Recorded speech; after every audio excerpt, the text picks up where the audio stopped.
Today in the show, we're taking a look back at the 100 Years of Magic celebration that took place at Walt Disney World. Of course, right now, we're in the middle of the Disney 100 celebration, celebrating the 100th anniversary of the Walt Disney Company. But the 100 Years of Magic celebration was in honor of Walt Disney's 100th birthday. Potential for some confusion? Absolutely. Joining me to discuss the celebration is Brett from the Beyond the Mouse podcast. Brett and I discussed the controversial celebration icon that was constructed, the 4 new parades created for each of the Walt Disney World theme parks, and so much more. So come with us as we travel back 22 years to discuss all things 100 Years of Magic. It's time to turn back the clock because nostalgia is king.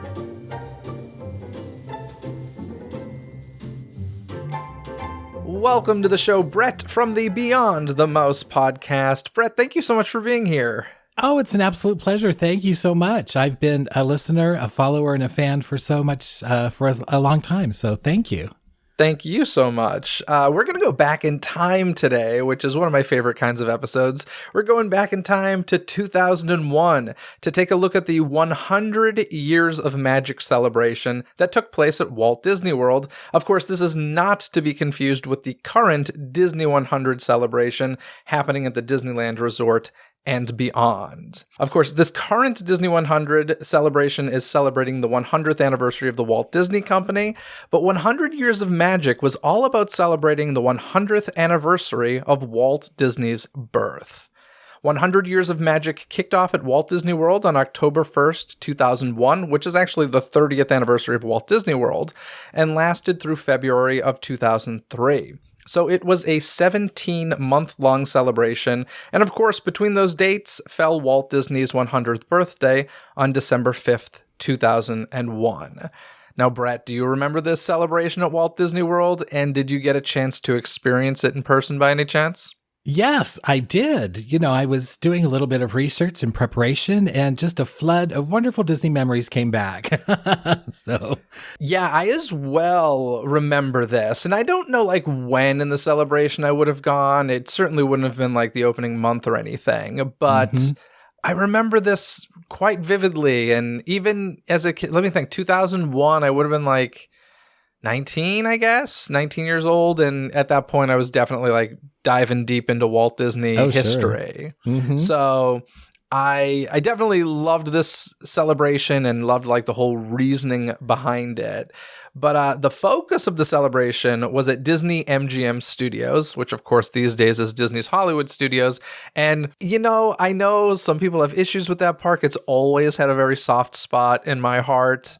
Oh, well, me too. Well, and you might have been 19 in 2001, but I actually was a cast member for I worked in entertainment and worked the opening of the Disney-MGM Studios in 1989. I was a mere child. I was a very, very young cast member, he says. Anyway, and yeah, so that park has always been very special to me too. In fact, that park has been very special because I was chosen to be part of the groundbreaking ceremony even before that. So it does hold a wonderful place in my heart. So it was, so to have the celebration centered there was a wonderful thing. What was your position when you were a cast member at Disney-MGM Studios for the opening? For the opening, I was in the show. I worked in Magic Kingdom Entertainment, so I did the show. So I danced on, for the opening, for the televised show. So wait a sec, did you do that whole TV special yes, that was hosted by John Ritter? Holy crap! Yes, I mean you can even see close-ups. I always seem to have close-ups whenever we would do shows. So I'm in that, not a close-up, but I am visible on screen multiple times, along with so many of my friends. But yes, it was quite a magical and memorable moment. So. Mm-hmm. Were you part of that whole Magic to Do number on Hollywood Boulevard? Yeah, well, no, I was not part of that, but I had friends who did a very late night shoot with that, and they came into work the next day to do shows, and they were very tired and very sore because they were dancing all night on concrete. That is so much fun to hear. I gotta like, I'm such a nerd. I don't know if you've heard. I did a whole episode about the Disney MGM opening TV special, which I am such a nerd for. I love it so much. I love that you were part of it. So, well, thank you. Well, I was just doing my cast member gig, but it was a great one. Oh, we might have to talk about that on the show sometime. There was some interest. Yeah, it was interesting. We were actually. Well, I'm sorry. We need to. I digress, but I remember that we were rehearsing, the show when Michael Eisner was recording the opening, just right around the corner. We kind of thought it probably took a number of takes. Now, I'm not going to say anything bad about Michael Eisner because I am a fan, but he was known to take a number of takes to get. And he would admit that, he often said he never really felt comfortable on the camera, well, but he clearly loved it, and we all loved it. So yes. That's awesome. So in any case, the 100 Years of Magic really was based in Disney-MGM Studios. And for that reason, the icon of the celebration was installed there. And I, of course, am speaking of the 122-foot tall Sorcerer Mickey hat directly in front of the Chinese Theater and Great Movie Ride.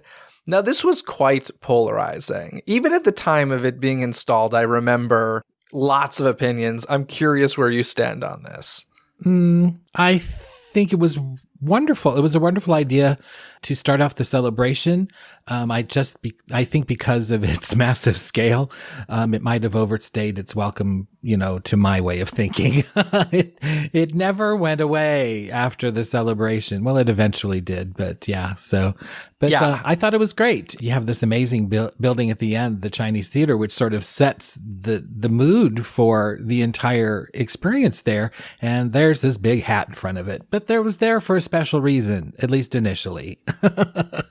Yeah, so I think that was the whole thing.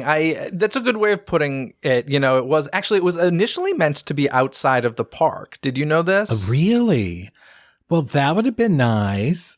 Yeah, they had a location that was eventually going to become the David Copperfield Magic Restaurant that never happened. Oh, but it was okay. right outside of Disney-MGM Studios. It was actually going to be larger, and the two Mickey ears were each going to be a Ferris wheel. So that was the original plan for that hat. Thank you for that information. That's amazing. Yeah, so that got scaled down, and they put it in the park, unfortunately blocking the Chinese Theater, which I got to tell you, these days I live 10 minutes from the real Chinese Theater, but my first introduction to it was Disney-MGM Studios, and I honestly didn't quite understand what it was, but I remember visiting LA years later and being like, wait a sec, that's that building from Disney-MGM Studios. They copied it and brought it to Hollywood. So I was very naive about that. My first Hollywood experience truly was Disney-MGM Studios. Mm-hmm. So I had a big issue with them blocking the theater. It seemed like a very weird spot. The Great Movie Ride was such an iconic attraction that, I don't know, it always felt weird to me. The one thing I liked about it was I felt like it was the first time that Disney-MGM Studios truly had an icon, because yes, the Earful Tower, which I love, was a park's icon. It was never in the position of a park icon. And what I mean is it wasn't in the Cinderella Castle, quote unquote, middle of the park. It was technically backstage. So yes, I don't know. It was always is it the Earful Tower or is it the Chinese Theater? And then when Tower of Terror came along, is it the Tower of Terror? But then when this, giant hat came, it's well, the park does have an icon now. I don't love its placement. And as you said, it certainly overstayed its welcome. But let's talk about one of the cool things about it, because when it was first created, it actually had some little games under it, like Disney trivia. Right. So it was very much about what the celebration was. It was a celebration of Walt Disney. So it was trivia about Walt and the company and stuff. So that's cool. It eventually became a pin store, which is kind of different. But the original intent fits the celebration, I'll say. Sure. And as you said, it stayed there a long time. It remained there until 2015. So that's 14 Wow. years of that giant hat. Here's the thing that blew my mind. At the time that it was removed, which I was thrilled about, the park had had the hat in it for a longer period of time than it didn't beforehand, because from 1989 to 2001, that was only 12 years. So there was definitely an entire generation that, like, the way I felt about blocking the theater, they felt about removing the hat. That's true. My gosh. Yes, that's true. So, wow. Well, I am glad that it's gone. It was a good day for me when that was removed. Now, also in that park, we got an attraction that is still in the park in a way, different name though. It was called Walt Disney's One Man's Dream. Mm-hmm. And that's how it opened. Now it's called Walt Disney Presents. But do you have any memories of experiencing this? Or I don't even remember what was there beforehand. Do you happen to know what was in that space before Walt Disney One Man's Dream? Well, I don't. Well, that was the back part of The Little Mermaid, so I don't know that there was anything there prior to that. I remember like an Armageddon behind the scenes thing, but I think that's eventually where like Who Wants to Be a Millionaire went and stuff. So I'm not certain what was in that space, but I mean, I'm sure you've gotten to experience the little museum they've put in, right? Absolutely. Well, it's kind of like every time I go to Walt Disney World and go to the studios, the Disney Hollywood Studios, I go because it's like paying homage. You know, I'm from the Midwest. I live in Illinois, so we have lots of Disney references here with Chicago, and actually I'm about 2 hours away from Marceline, so I'm in the middle of all of that. So I pay homage, or I go and really take in everything that was Walt Disney, because I'm so glad that they have that there, because Walt Disney is iconic to so many people, but you know, younger generations just know of him as a park or a company that produces wonderful films, but they need to know more about him. And I'm so glad that they have that. So yeah, I go all the time. And honestly, you know, if you've seen the final film there, it's a great film, but it's also a great place to nap. Sorry, I have to say that. Anyway. And enjoy some air conditioning as well. Yeah, right? It's Florida, so yes. So yeah, supposedly exactly what you said, though, was part of the reason they wanted to do this celebration, was because a lot of people, younger people especially, did think of Disney just as a corporate name and not as a man. And supposedly that's part of the reason why the whole 100 Years of Magic celebration even occurred. So it's pretty cool that happened. Now, you know, One Man's Dream has definitely gone through some changes, but the museum is still there. If they're not showing a movie preview of some sort, they will show the One Man's Dream film, which is narrated by Julie Andrews, or Disney legend Julie Andrews. So, yeah, it's definitely something to stop by. I do it every time I'm in the park. And I think, I could be wrong, but I think D23 kind of sponsors it now. Yeah, I think the D23 logo is as you exit. So it tells you a little bit about their sponsorship, or at least they're noted graphically. Yeah. So. Now, one of the big things about this 100 Years of Magic celebration was the fact that all 4 Walt Disney World parks had parades in them, which I don't know if that's happened like since this celebration. Of course, it goes on beyond the celebration a bit, but I don't know of any other time that that's happened. I wish that this was like just an always thing. Right. But I don't think it's happens. No, it comes and goes. It seems there for a while. Of course, Magic Kingdom had its parade and the studios had their parade. And there was a time that the Animal Kingdom had its daily parade. But as time moved on, the Animal Kingdom parade went away, and the studio parade changed from time to time because they had Pixar and some other parades and other cavalcades.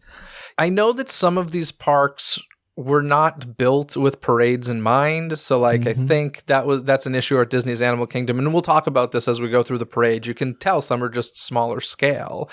With Disney's Hollywood Studios, I think, and I could be wrong about this, but I think construction for stuff like Star Wars Galaxy's Edge really kind of just affected the parade route in a way that it was like, okay, we just can't do this right now. Right. And then of course there's a pandemic, and there's reasons why parades go away. But let's stick with Disney-MGM Studios for a second, because the 100 Years of Magic celebration brought us the Disney Stars and Motor Cars Parade. And I gotta say, looking back at this, I actually think this parade was genius. And I'll tell you why. Great. I think that, well, I'll say this. As a kid watching it, or I guess I wasn't that young, but as a teenager watching this, I never realized how quote unquote low budget this parade is compared to other parades. But what I'm like, there's no real floats in this parade. It's all cars, and yes, cars that are decked out to look special in, in Disney centric ways, which isn't cheap. But I'm going to assume this was all cheaper than building parade floats. But for some reason, it never hit me at the time watching it that, hey, this is a low budget parade. I actually just think it's a kind of fun parade. Sure. I mean, they had this theme and the music was great. And they worked in some Walt quotes during the music. You can hear Walt saying it was all started by a mouse, like mixed in with the music and stuff, which I don't know many parades that kind of like work in Walt quotes. So once again, tying it back to Walt Disney, 100 years since his birth, like it was there. Yeah. Yeah. It was great. I enjoyed it. I'm like, when they had a number of parades there that were, shall we say, higher in production values or higher in budget. The Aladdin one. Oh my God. Oh yeah. Yeah. But it served its purpose. It kept its theme and it made guests happy. So that's, at the end of the day, isn't that what it's about? So yeah. Did you have any favorite vehicles in this parade? Because there were some that, looking back, I was like, oh yeah, that's so cool. And I always wonder, where are these cars right now? I think, was it the Muppet one? I don't know. The Muppet one's great. Yeah. Yeah. I'm trying to remember. Was there? Trying to remember them. But yeah, I thought that one comes to mind. So there was a Muppet one that looked, in typical Muppet kind of rundown fashion, thrown together vehicle, but it had like the balloon above it, kind of like a blimp-like balloon, similar to the hot air balloon that was over by Muppet Vision 3D and all that stuff. So that was cool. What did you like? Well, the Muppet one is on my list for sure. I also love the one that looks like a land speeder from Star Wars. I thought there was a star. I was trying to remember that, but yeah, that one was cool. They were all just so well done. So that's where their production money went. So here's something that really was surprising, and I don't remember this at all, but there was an Atlantis car with the characters from Atlantis, which also came out in 2001. So it was, the current product to push. But yeah, there's no. They were hopeful. There is an Atlantis car somewhere backstage, and I would be really happy if some year at like D23 Expo, as part of an archives exhibit, if they just took all of these vehicles out of storage and had them on display for photo ops. Oh my gosh, that'd be great. I would love that. So they could bring this back and I'd be happy. There was a Bear in the Big Blue House, Playhouse Disney car, which, I mean, man, this is a fun parade. I'm sure there are people out there that hate it. It feels like one of those ones that would get a lot of hate, but looking back, it was just like kind of overjoyed by it. And something that was really kind of interesting was going back to the theme of like, this wasn't a grand production value Disney parade. They kind of treated it like a small hometown parade. And what I mean by that is, at the beginning and the end of the parade, they had like quote unquote coppers on motorcycles. Yes. All right. Oh my gosh. I was like, yeah. Like typically where you would see, the cast members carrying that last banner. Sure. They had like motorcycle. They looked like officers, and that's how the parade began and ended. And I was like, wow, this is really kind of weird. I don't know. It's a great theme though. The show directors for this must, have taken a lot of time researching parades around the US or wherever and go, they all seem to start off with that, and that will be an easy gig. We'll just put two cast members on, or a number of cast members on that, and here we go. It's a parade, and it looks official and everything. And it makes it feel, honestly, I've been to real parades in Hollywood on Hollywood Boulevard, and that's how they start. They start and end with the coppers on the motorcycles. Wow. So I don't know. I feel like they really kind of paid homage to small town parades. This is not an over-the-top Disney parade. This is vehicles with people/characters riding them down the street. Right. As you would anywhere you grew up. So exactly. I don't know. I love looking back at that parade. I was like, there's a lot to this parade that I love. So that was cool. Let's hop over to Epcot, shall we? Sure. Now, this was a little bit of a cheat because they're calling it a quote-unquote new parade. It was called Tapestry of Dreams. This was really just a rebrand of Tapestry of Nations, which was the Millennium Celebration Parade over at Epcot. We will forgive them. They gave us 3 brand new parades, so we'll forgive this one. Right. Yeah. But this parade, I remember seeing this in person and at the time not loving it. And I got to be honest, revisiting it, I'm like, you know what? This is like if somebody said to me, Cirque du Soleil is going to build a parade for Disney, it would be Tapestry of Dreams. Okay. Yeah, it's probably not for everyone. I remember seeing it at night, and it just seemed, it's not a typical Disney parade. It's more of sort of this, again, sort of Cirque du Soleil or artistic expression of a parade, and it's also reusing what they just had and painting a couple of the pull floats, maybe a new costume here or there, but it introduced puppetry. You know, the previous parade had puppetry, these large scale sort of puppets, so that was kind of new and kind of different. But as an artistic expression, I'll say I enjoyed it for that. So. And the music's pretty good, so. Yeah, what I'll say is I appreciate the fact that it was created, meaning it's something I feel like would never, ever be done today because there are literally 0 Disney characters in this parade. Right, yeah. None. So it's something like, it's that time period of like Illuminations and, where not everything was Disney IP shoved down your throat. Now, obviously, we've learned the public wants the Disney IP shoved down their throats. That's the direction that, World Showcase and everything in general is headed in. So part of me wishes I loved this parade for that reason, but no, I'm going to be very basic here. I wish it were a little bit more Disney because it was, it's weird. It's very abstract. It's kind of got steampunk feel to it with like gears and such. There is one thing I love though. Do you remember the rotating drum float? Yeah, that was great. So there was this cool float that looked like it was a giant circle, and as it rolled down the street, that circle spun. And on that circle were all different like drum heads, and there was a percussionist playing this as it rolled down the street, and these different drum heads were like passing him by. It was a super cool design. I would say that was like my favorite thing to come from this parade. Absolutely loved it. Well, I think, and I do not know this for sure, but I do know that Gary Payman was the show director for the Millennium Parade. And he was known for his spectacle. He would do these very large productions in the Magic Kingdom. I remember them because I was in some of them.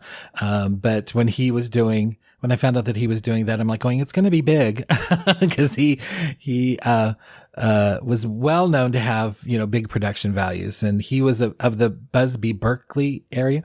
And, so he liked, a lot of movement and all of that. So he got it with that parade. And I was, glad that that was a success. Also, that parade route is so long.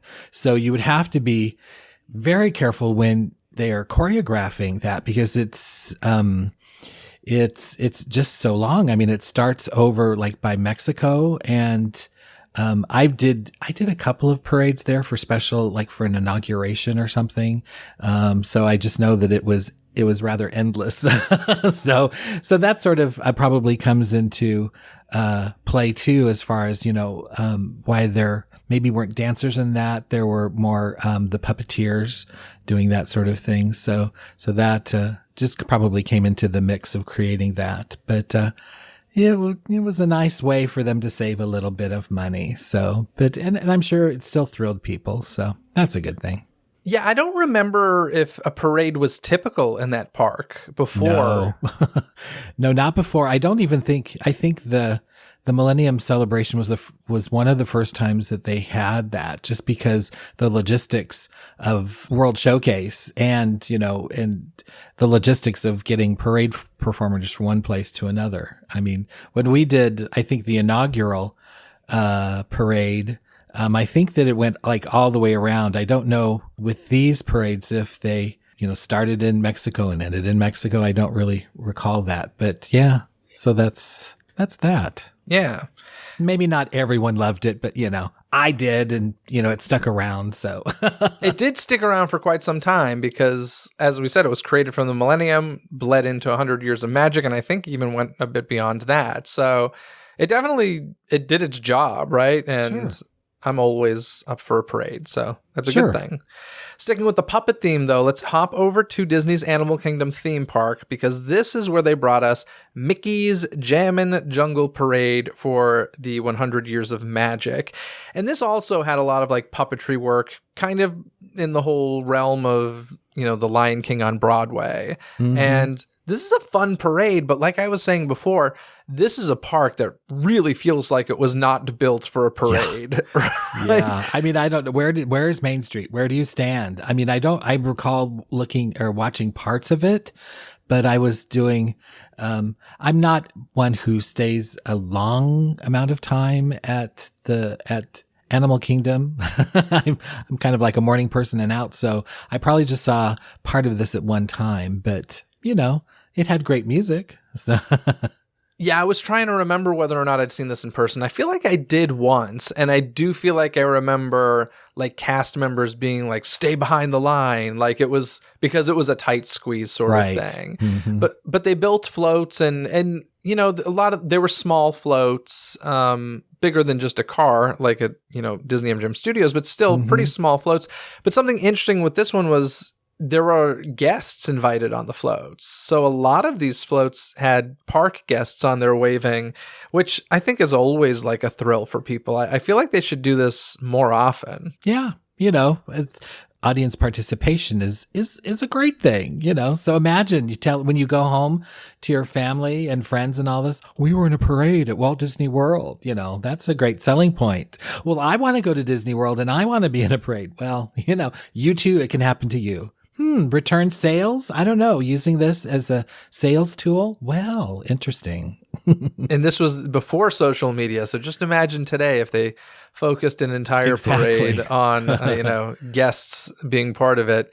It would go pretty crazy. I know Universal does it with their Mardi Gras parade. They'll have guests come on and throw beads off the floats, which is, thrilling, I'm sure. So it's pretty cool. This one, unlike Epcot, this was full of Disney characters. Mm-hmm. I mean, it was hosted by Rafiki and Mickey.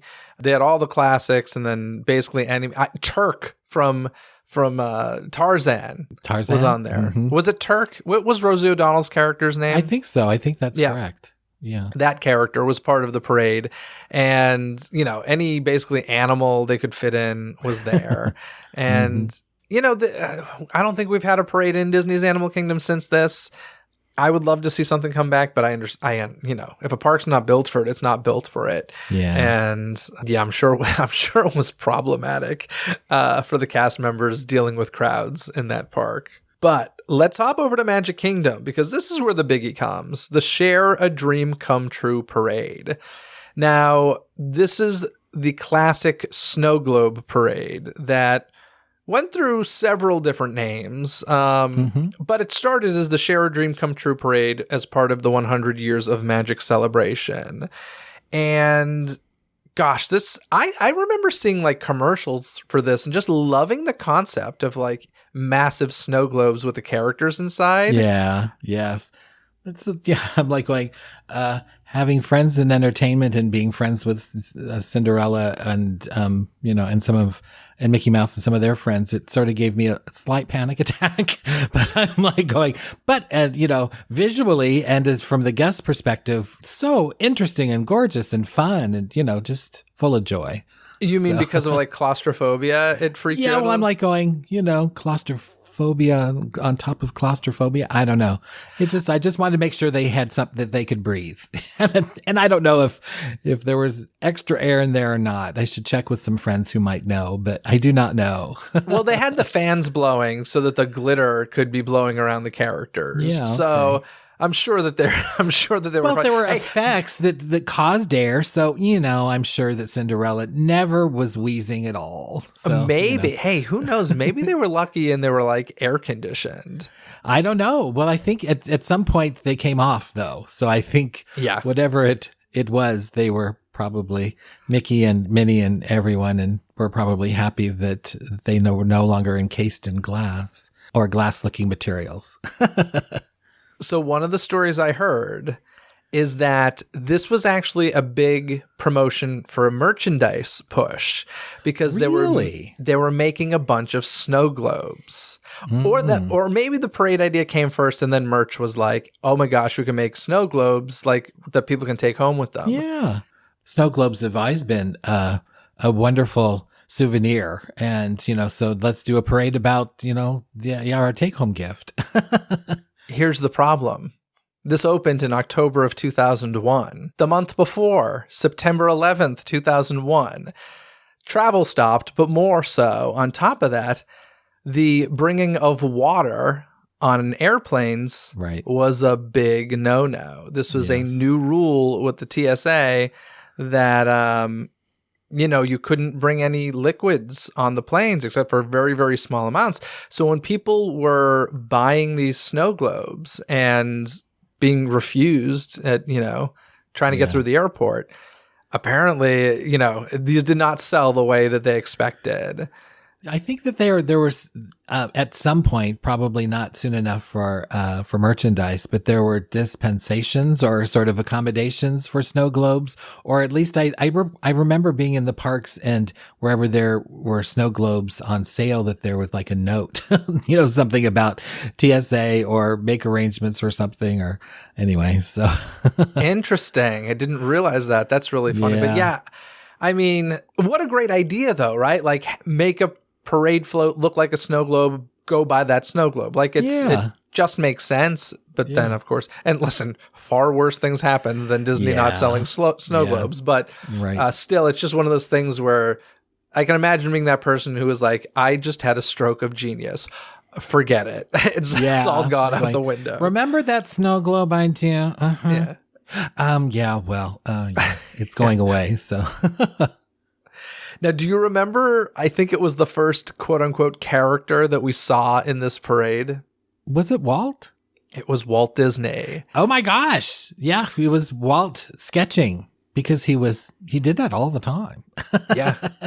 So it was Walt on a mini float sketching Mickey Mouse. And once again, as we said, this parade premiered during the 100 Years of Magic, which was a celebration of Walt Disney's birth.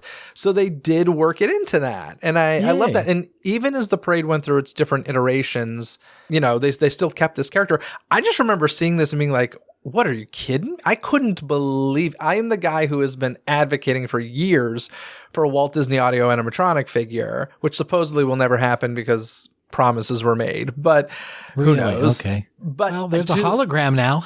There's a hologram. I supposedly, I hear, who knows whether or not this is true, but I hear that was a workaround because they had told the family they would not create an audio animatronic figure. Oh, okay. Of course, they never said anything about a hologram. So who knows? Who knows what's true, right?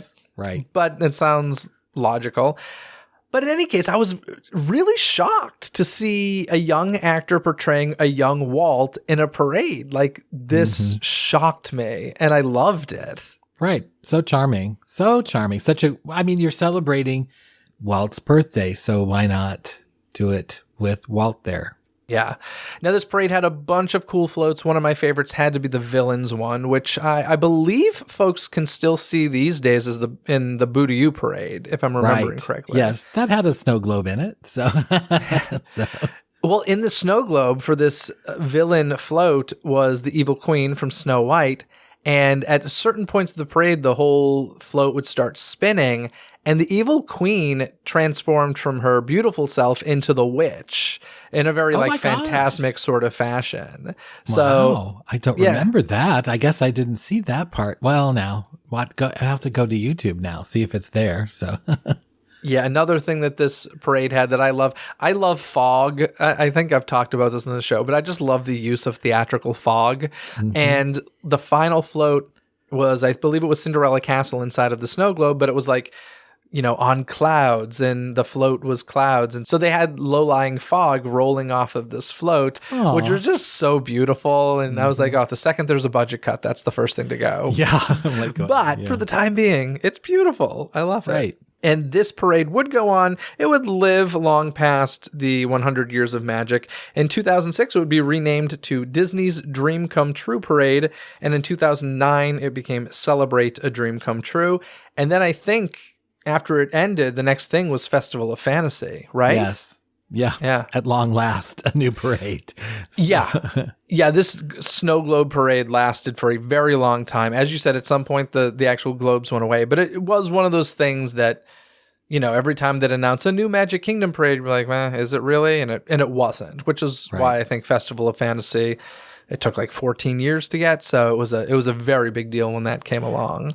And that one is not just, I'm going to move away from topic for just a moment, but that parade is still spectacular. That has staying power. I don't get bored with that one. But anyway, back to our topic.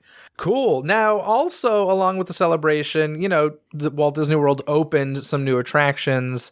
These were things that just kind of happened to fall within the 100 Years of Magic, but they'd always kind of tie it into the marketing for it. Some of these things include Triceratops Spin and Primeval Whirl at Disney's Animal Kingdom. So, they really... I think the notes came in. We need more stuff for kids to do at Disney's Animal Kingdom, and this was kind of the answer to that. So Primeval Whirl is now gone, but Triceratops Spin still lives on at Disney's Animal Kingdom. So that's been around for quite some time at this point, hasn't it? Thrilling children of all ages who like to ride dinosaurs. That's great. Exactly. Speaking of spinning rides, we head over to Magic Kingdom. We got the Magic Carpets of Aladdin in Adventureland, which still sits there today.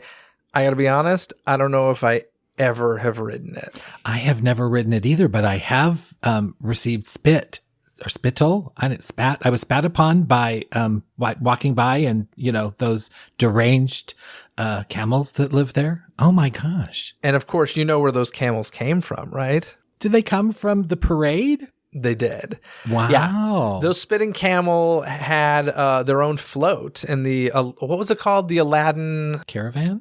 Caravan, yeah, Aladdin's Caravan at Disney-MGM Studios. That was an epic parade. Back in the days when Disney would base an entire parade on one film, that was a magical time. And yeah, that's where those camel came from. And now they still live on in Magic Kingdom, which is so crazy. But yeah, I can't say that I've ever ridden those carpets before. And I understand that the carpets, the front moves independently from the back. So it's kind of like Dumbo, only you have two joysticks. So the front people and the back people can have different rides, or they can work together in concert to have a joyously bumpy carpet ride or something like that. You know what? Next time I'm at Magic Kingdom, I'm going to take some time and do it. I really should. I think, yeah. When you've done everything, you don't roll your eyes at anything. You make sure that you've crossed that off the list too. I will do the same. Yeah, I'm trying to think. There are some things I feel like, even at Disneyland Resort, that I don't know if I've ever done Astro Orbiter.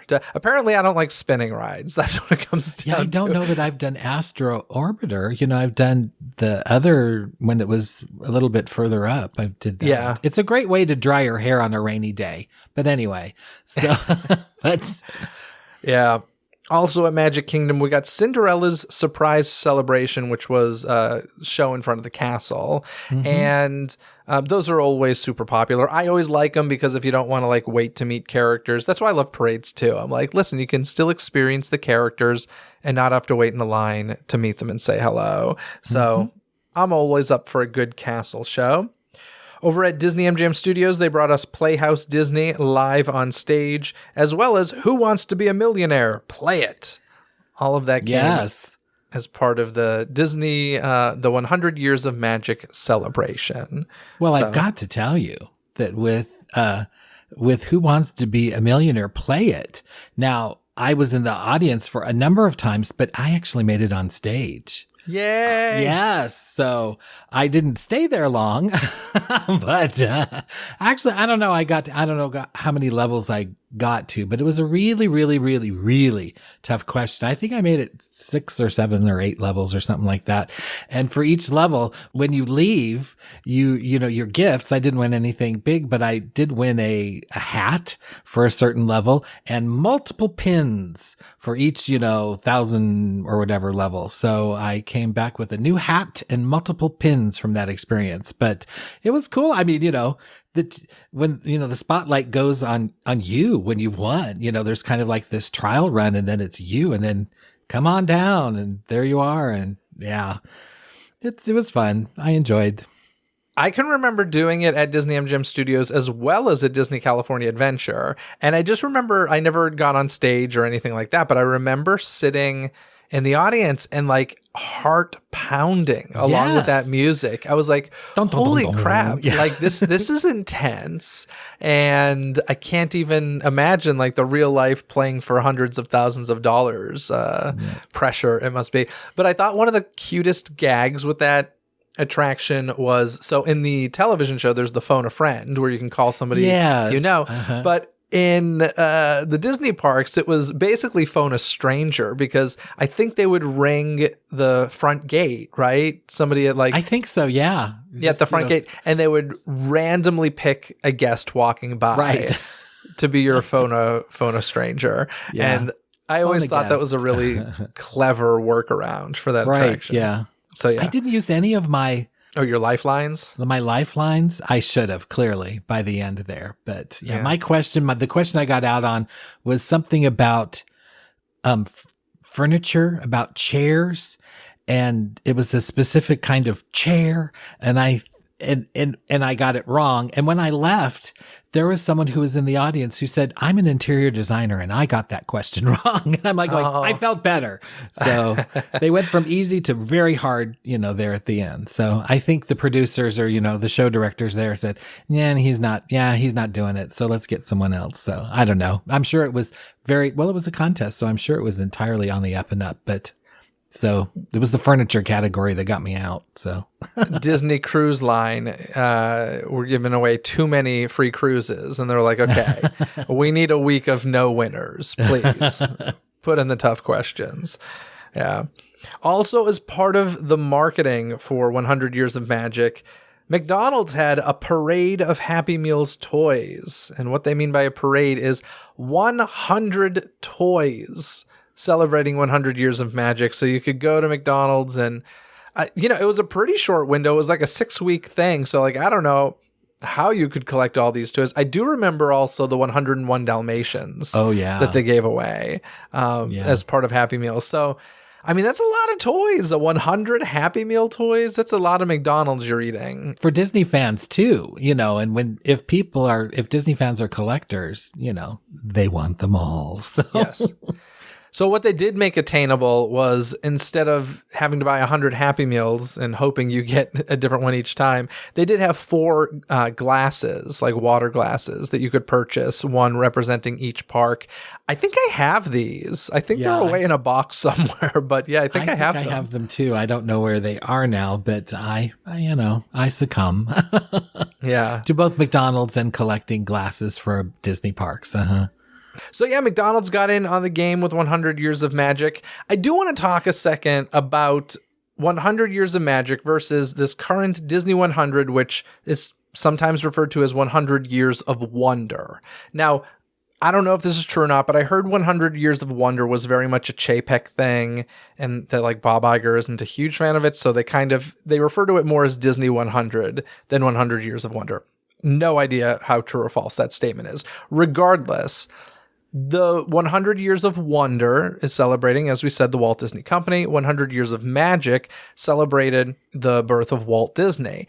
I kind of feel like, and maybe I'm thinking about this too much, which wouldn't be a first, I feel like they should be reversed.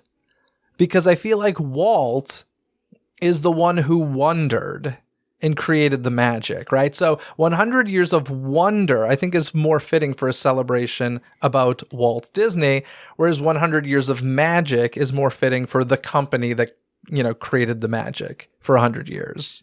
Am I thinking too much about this? No. I think that's good, but unfortunately, magic was taken. Totally. So, if they had the foresight to be like, you know what? Yes. We're going to be having 100. Yeah. But yeah, I don't know. It was taken. As you said, they had to spin their wheel of Disney words, fantasy, 100 years of fantasy, 100 years of, whatever. But in any case, so yeah, that's a thing that I sit home thinking about late at night. Okay. That's okay too. Do you remember just to bring up something a bit different, but just a few years later, they had the happiest celebration on Earth at Walt Disney World. Do you remember this? I'm sure it sounds familiar. The thing is, both with celebrating the 100th birthday or birthday of Walt Disney, and now the 100th anniversary of the creation of the Walt Disney Company, there's a combination of things. Number one, these are events that you do need to celebrate because they've created a company that is so beloved and so much product that is beloved over the years that it is definitely worth celebrating. The other thing is, it is a commercial opportunity to sell things, and that's it's a business too. So it's a combination of art and commerce, and that's always a hard thing. But and generally commerce wins. But as long as it's done well, and Disney does everything, pretty much everything, so well that okay, what am I saying? I'm a big fan. So I say they do everything well to different degrees of brilliance.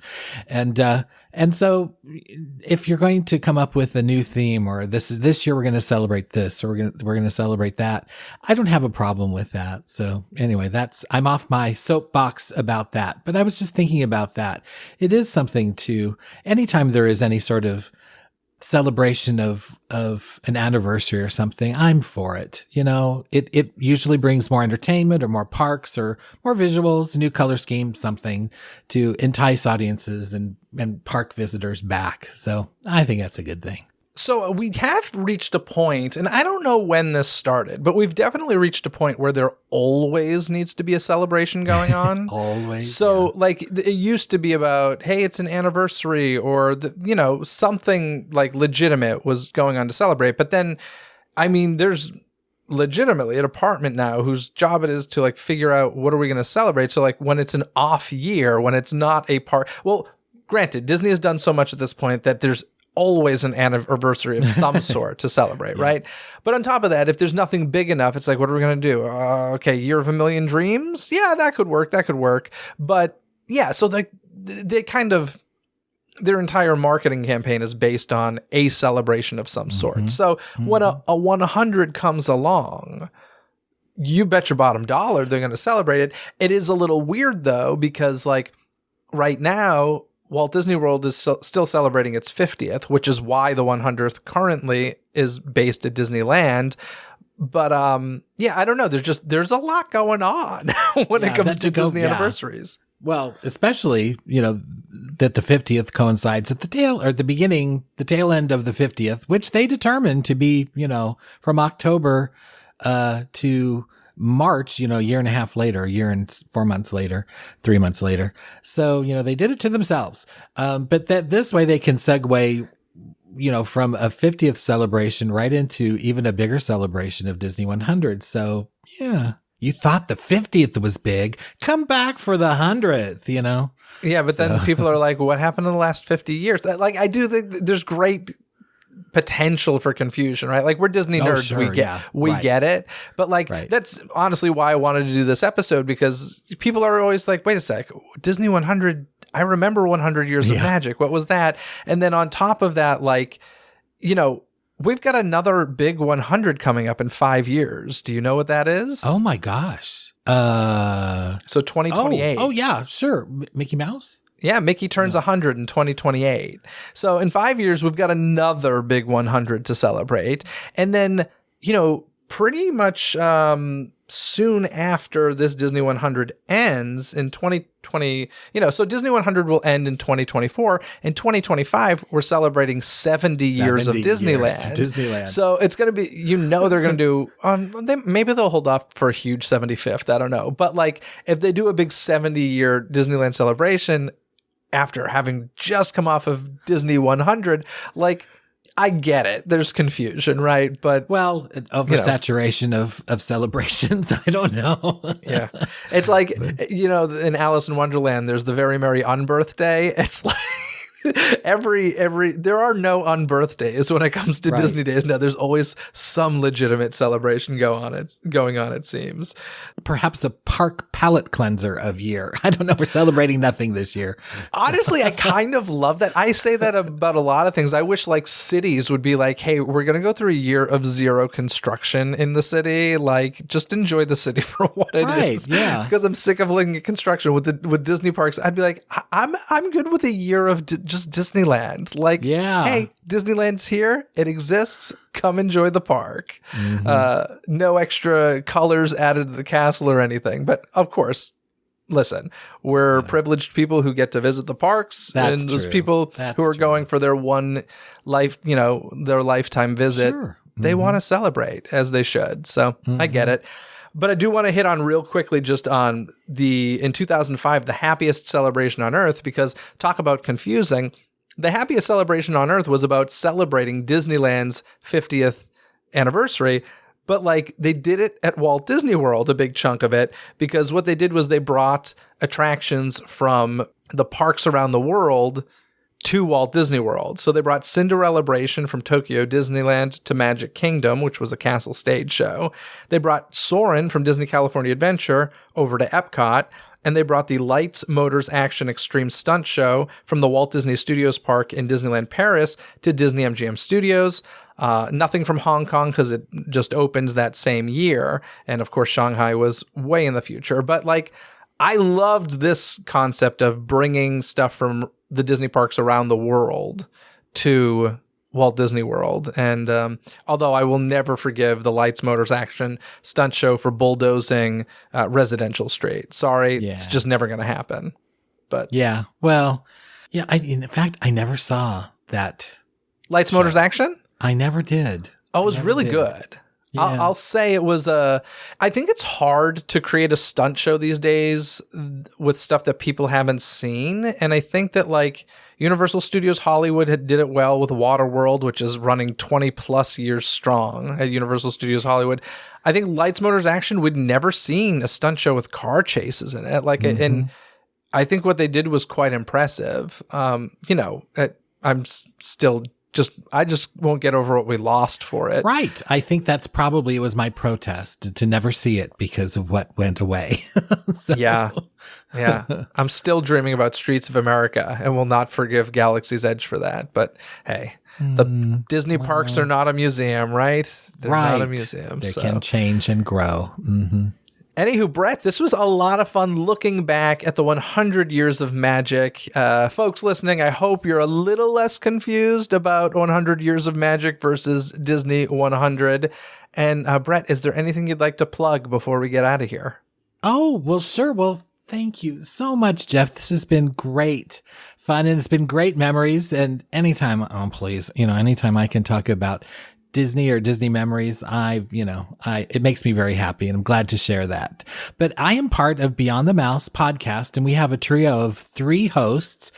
My co-hosts are Craig and Vanessa, and the 3 of us love to talk about all things Disney, but we've also had the extreme fortune of talking to some amazing guests over the past couple of years. And we've talked to, upwards of 14 Disney legends, so I'm like going, and so many other wonderful Disney artists and film stars and character voices. So that's just been kind of an amazing sort of thing as, these Midwestern Disney fans who don't get to go to the parks as much as other people. So we bring the the wonderful talents of of the Disney universe to us. We're always grateful for that.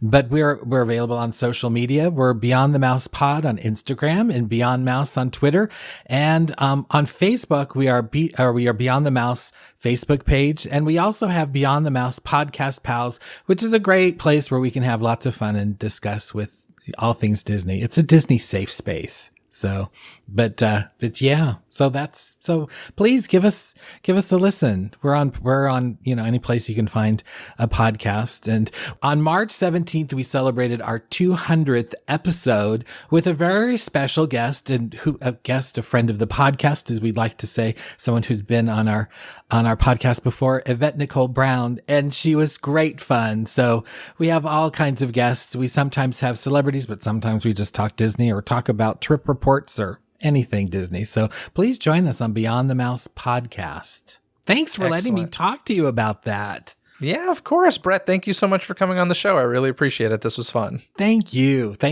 I'm a big fan, and I can't wait for you to be on our show too. I hope that happens someday. It's going to be happening soon. We're just working on scheduling. So great, yeah. great. Thanks for tuning into this episode. Don't miss any future episodes by subscribing and following Disney with a Z, coast to coast on your favorite podcast app, where episodes are available 24/7. If you're a longtime listener of the show, thank you. And if you have the means, consider supporting the show over on Patreon. By joining Disney Coast to Coast's Patreon membership, you'll gain access to extra bonuses, including live stream Ask Me Anythings, unreleased episodes, and more bonus content. Take a look at all that's available by clicking the Patreon link in this episode's description, and thank you for considering. Until next time, anything you need can be found in this episode's description. From additional information and links discussed in this episode found in the show notes, to the DCTC hotline where you can leave a voicemail and be heard on a future episode, contact info to reach me, access to the show's official website, some free gifts from me to you, and so much more. So be sure to check out this episode's description. Other than that, folks, have a magical day. Bye!